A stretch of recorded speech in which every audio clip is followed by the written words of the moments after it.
In the year 1820, a man named John Bell was found dying in his own home. And a disembodied voice calmly announced, "I killed him." This isn't just a rumor or a ghost story. This is an official death, documented in American history, attributed to something that was never human.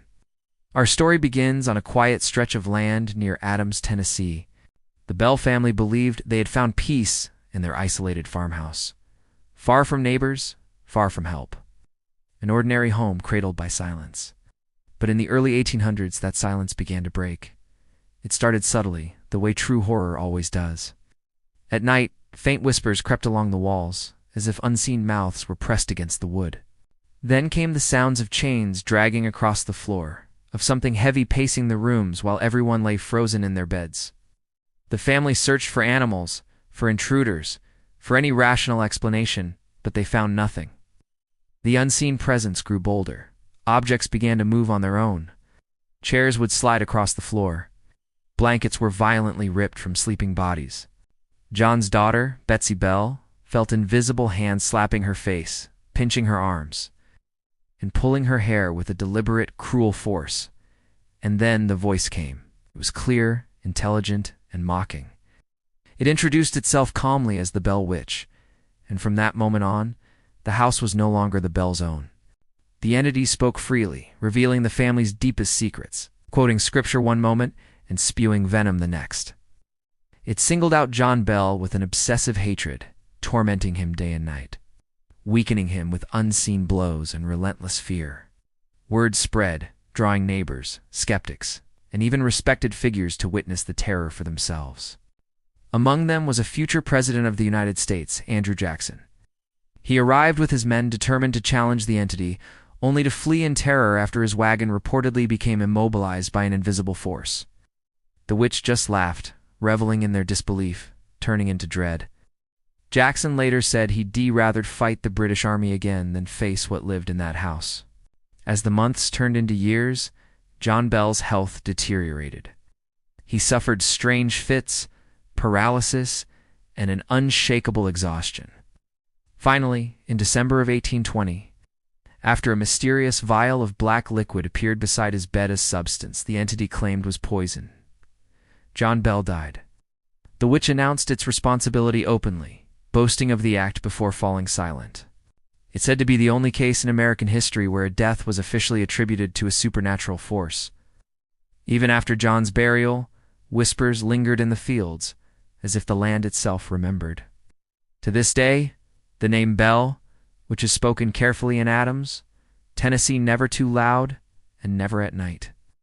Nearly 2 centuries later, and hundreds of miles away, a similar terror found a new home, this time behind the neat white walls of a Dutch colonial house at 112 Ocean Avenue in Amityville, New York. In November 1974, the house was drenched in blood when Ronald DeFeo Jr. murdered his parents and 4 siblings as they slept. The crime was brutal, inexplicable, and left a stain no amount of cleaning could ever erase. 13 months later, the Lutz family moved in, believing the tragedy was in the past. They were wrong. Within days, the house began to change. Unexplained cold spots crept through rooms. A foul, unidentifiable stench rose from nowhere, thick enough to make them choke. Every single night, George Lutz woke at exactly 3:15 a.m., the approximate time of the DeFeo murders, compelled to stare into the darkness, as if something stared back. Strange voices echoed through the halls, sometimes whispering, sometimes screaming. Objects moved on their own, doors slammed shut with bone-shaking force, and a hidden red room was discovered in the basement, its walls seeming to pulse with a suffocating, malevolent energy. Kathy Lutz claimed to feel unseen hands guiding her through the house, while their children spoke of imaginary friends that watched them sleep. One night, George felt a presence so heavy, so oppressive, that he believed the house itself was alive and furious with them. Desperate, they called in the famous paranormal investigators Ed and Lorraine Warren. The Warrens reported overwhelming sensations of evil, with Ed claiming he was violently thrown to the floor by an unseen force. After only 28 days, the Lutz family fled the house in the dead of night, leaving everything they owned behind. They never returned. Their story exploded across America. becoming a best-selling book and a landmark horror film that forever etched Amityville into the public psyche.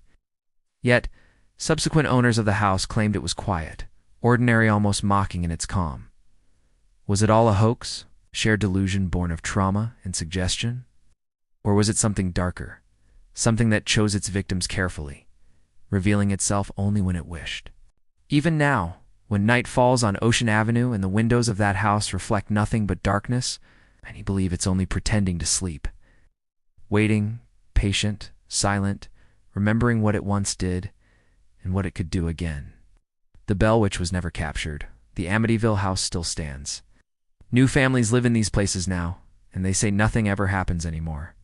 But then again, if something wanted to remain hidden, would it ever announce itself? Or was it never gone at all, just waiting for someone new to listen? Thanks for watching.